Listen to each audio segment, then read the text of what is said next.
স্বামীকে ফাঁসানো হয়েছে।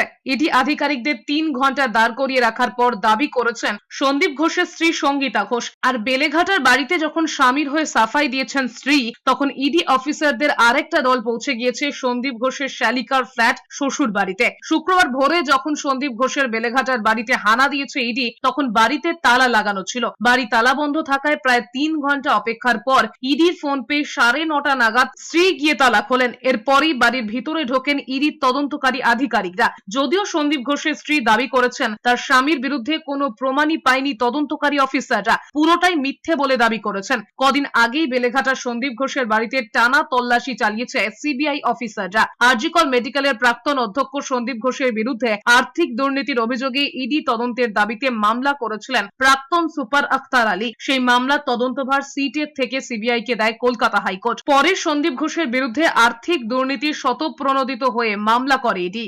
সম্পূর্ণ মিথ্যা। আমাদের যত ধরনের ইনভেস্টিগেশন এজেন্সি আছে আমরা তাদের সবার সাথে ফুললি কোঅপারেট করি। মিথ্যা, সম্পূর্ণ মিথ্যা। এটা আপনারাও বুঝতে পারছেন। আপনারা বুঝতে পারছেন তো? যেটা বুঝতে পারছেন সেটা কিচ্ছু পাওয়া যায় না। কাগজপত্র এখনো অবধি কিচ্ছু পাওয়া যায়নি, পাওয়া যাবেও না। কিছু করেন, কিচ্ছু করেন।